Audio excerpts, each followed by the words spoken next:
Salut à chacun, continuons toujours notre série de vidéos concernant le TD d'électricité S2. Donc c'est la vidéo numéro 8. On va traiter dans cette vidéo un nouveau exercice. C'est l'exercice 3, série 2. Donc soit un segment AB de longueur 2L uniformément chargé avec une densité linéaire lambda positive. Donc AB, segment AB chargé avec une densité linéaire positive au milieu du segment AB, donc O, le point ici, et au milieu du segment AB. Donc calculer le champ électrostatique E créé par sa distribution linéaire en un point M de la médiatrice AB située à une distance A de O. Donc la distance entre M et O est A. D'accord? Donc on va calculer le champ au point M. Donc nous avons déjà ici un repère d'axe OX et OY. Donc on va travailler avec le repère OX, OY déjà choisi. Donc on va considérer un élément infinitésimal du segment AB de longueur dL qui porte la charge infinitésimale lambda dL. Donc cet élément crée en M le champ D de E. Donc D de E est la deux composantes, une composante suivant l'axe OX et une composante suivant l'axe OY. D'accord? Donc si on prend n'importe quel autre élément infinitésimal, il crée un champ dont le vecteur de ce champ électrique appartient au plan OX, OY. Et par conséquent, le vecteur champ total créé par le segment AB appartient aussi au plan OX, OY. Donc en général, E est la deux composantes, une composante suivant OX que je vais appeler EX, et une composante suivant l'axe OY que je vais appeler OY. D'accord?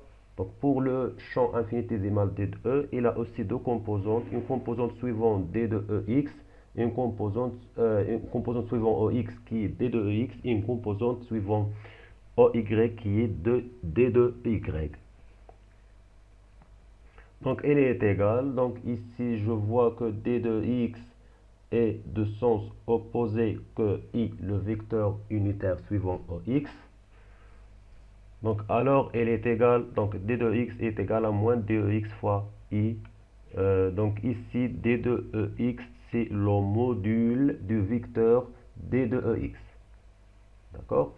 Donc plus D de EY fois le vecteur unitaire G suivant OY. D'accord?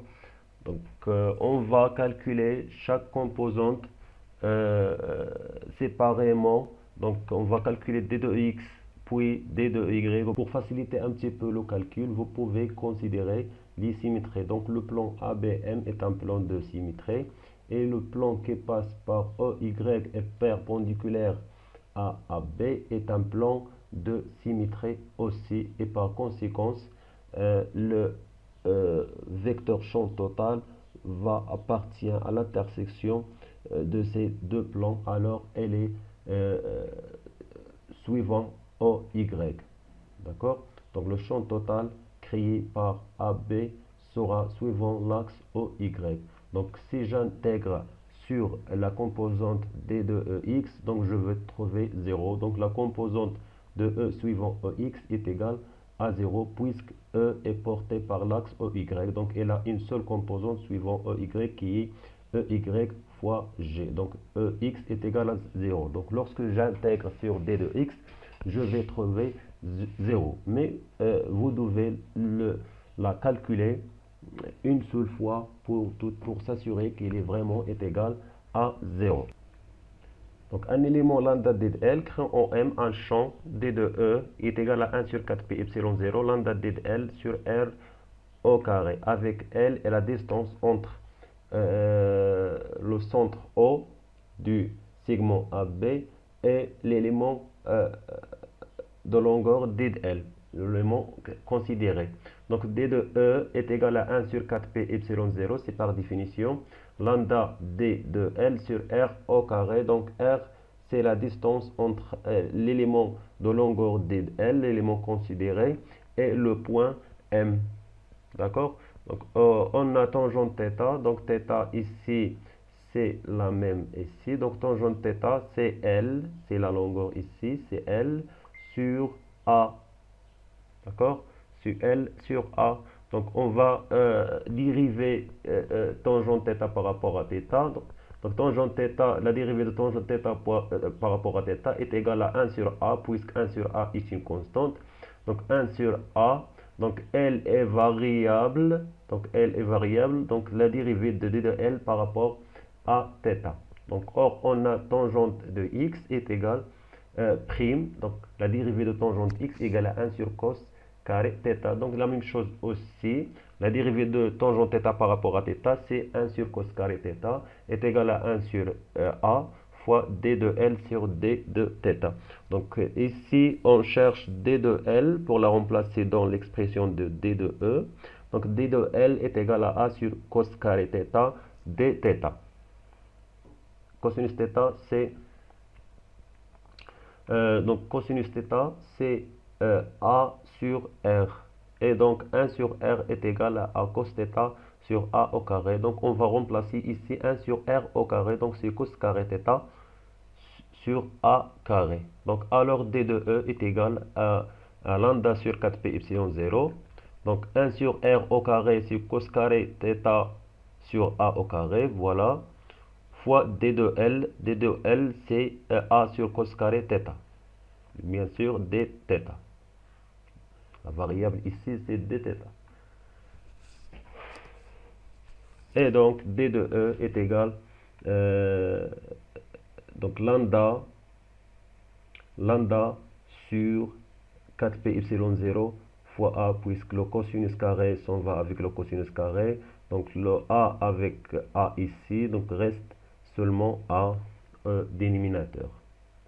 Donc, calcul de EY. Donc, on va calculer EY qui est l'intégrale de D de E. Donc, pour avoir D Y, c'est la composante, si vous voulez, c'est la somme sur les composantes de tous les éléments infinitésimaux du segment AB. Donc, je vais intégrer sur D de Y. Donc, D de Y égale DE cos θ. Donc, nous avons déjà calculé D de E. D'accord? Donc, je vais remplacer D de E par son expression qui est lambda sur 4pi epsilon 0 fois A. Donc, cos θ, voilà. Donc, je vais multiplier par cos θ fois D de θ. Donc, le variable, c'est D de θ. Donc, je dois intégrer. Donc, EY est égal à l'intégrale de moins θ0 jusqu'à θ0 de lambda sur 4pi epsilon 0 A cos θ dθ. Donc, pourquoi moins θ0 jusqu'à θ0? Et qu'est-ce que c'est que θ0?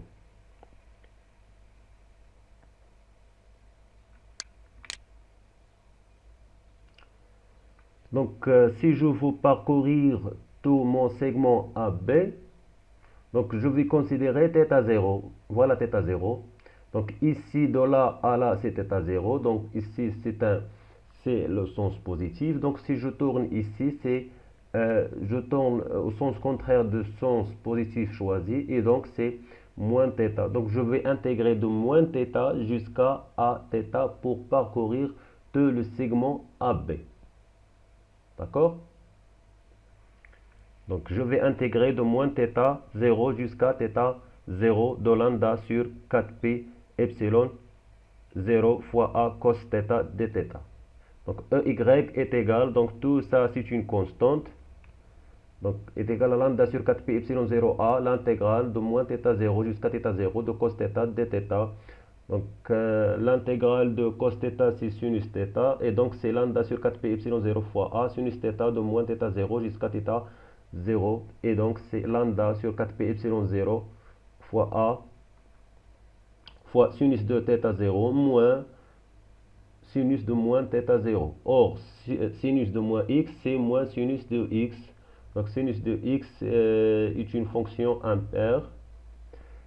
Donc je trouve ici que sinus θ moins avec le moins sur plus sinus θ. D'accord? Par conséquent, sinus θ plus sinus θ, c'est 2 sinus θ. Et donc finalement, je vais trouver que EY est égal à lambda sur 2, donc sur 2 p y0a fois sinus θ. D'accord? Or, sinus θ 0, donc sinus θ 0, donc je vais chercher l'expression de θ 0. Donc sinus θ 0 est égal à le côté opposé, c'est L, c'est L est de longueur L, donc O, B, c'est L sur MB, d'accord? Donc MB, c'est B ici, donc c'est MB. Donc ces volets, nous avons ici un triangle rectangle en haut, et par conséquent, donc L carré plus A au carré est égal à MB. Donc MB, c'est la racine de A carré plus L carré. Donc sinus θ est égal à L sur la racine de A carré plus L carré. Donc sinus θ 0 est égal à L sur la racine de L carré plus A carré. Donc EY, donc je vais remplacer sinus θ 0 par son expression. Donc EY est égal à lambda sur 2 pi y0a fois L sur la racine de L carré plus A carré. Donc calcul de E de x. Donc de la même manière, donc je vais remplacer D de E par son expression ici. Et je vais multiplier par sinus θ. Donc je vais trouver que et intégrer. Donc je vais trouver que Ex est égal à l'intégrale de moins θ 0 jusqu'à θ 0 de lambda sur 4pi y0a fois sinus θ dθ. D'accord? La même chose que ici, seulement j'ai sinus θ au lieu de cosinus θ. Donc lorsque j'intègre, je trouve que E de x et n'est pas de Ex, pardon. Donc E de x est égal à 1 sur 4pi y0. Donc l'intégrale de sinus, c'est moins cosinus, de moins cosinus θ, de moins θ 0 jusqu'à θ 0 pour parcourir tout le segment AB. Donc est égal, donc cette constante, je vais l'appeler C, donc 1 sur 4pi y0 fois A, fois cos de moins θ 0 moins cosinus de θ 0. Or, cosinus de moins x est égal à cosinus de x. Donc cosinus de moins θ, c'est cosinus de θ. Donc je vais trouver ici que c'est cosinus θ 0 moins cosinus de θ 0, c'est 0 fois cette constante-là, c'est 0. Et donc la composante suivante Ex est égale à 0. Donc nous avons dit que E est égal à Ex fois I plus EY fois I. Nous avons trouvé que E de X est égal à 0. Donc E est égal à 0 fois I plus EY. Nous avons trouvé que c'est lambda sur 2 pi y0 A fois sinus θ 0 fois G. Et donc la seule composante qui reste, c'est suivant l'axe EY. Donc E est égal à lambda sur 2 pi y0 fois A. Donc lambda sur 2 pi y0 fois A sur fois sinus θ qui est égal à L sur la racine de L carré plus A carré. Donc sin θ est égal à L sur la racine de A carré plus L au carré. D'accord? Donc deuxième question. Qu'est-ce que nous avons dans deuxième question? Donc deuxième question, en déduire le champ électrostatique E en un point M très proche du segment AB. Donc très proche du segment AB. Donc je suis très proche du segment AB. Donc très proche du segment AB. D'accord? Donc A est très petite devant L, devant la longueur OB ou bien OA. D'accord? Donc très petite. Donc lorsqu'elle est très petite, donc on va négliger A devant L. D'accord? Parce que M est très proche de O.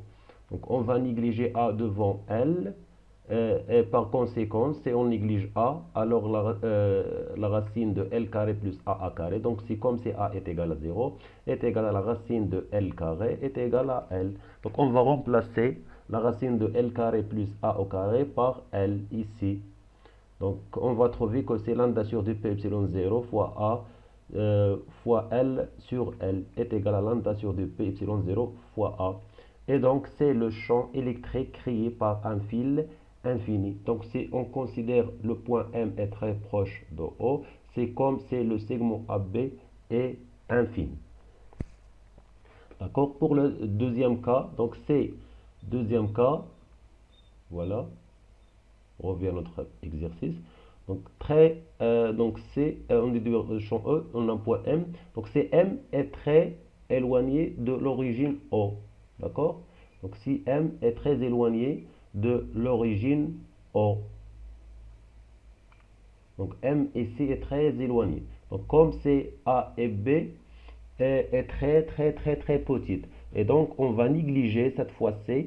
Donc L devant A. Donc A va devenir très grand et L très petite. Donc on va négliger L devant A cette fois-ci.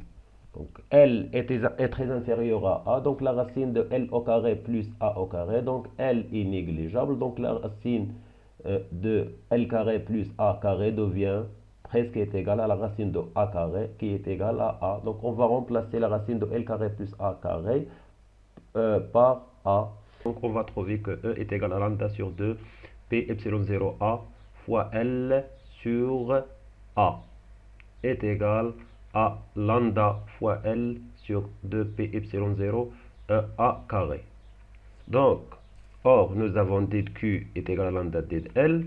Donc, pour tout le segment AB, le segment AB est de longueur de L. Donc, la charge de tout le segment AB est égale à 2 lambda fois 2L, puisque la longueur est égale à 2L. Donc, Q est égal à lambda. Q est égal à 2 lambda fois L. Donc, si je multiplie ici par 2, donc je dois multiplier en bas par 2. Donc, je trouve ici, c'est 2 lambda fois L sur 4pi epsilon 0 A carré. Donc, 2 lambda fois L, c'est Q, donc c'est Q sur 4pi epsilon 0 A carré. D'accord? Donc, je pose ici une charge Q. D'accord? La charge c'est Q, on a un point O. Alors le champ créé en M, c'est 1 sur 4P epsilon 0 fois Q sur la distance OM au carré qui est A au carré. D'accord? Donc c'est A, L est très inférieur à A.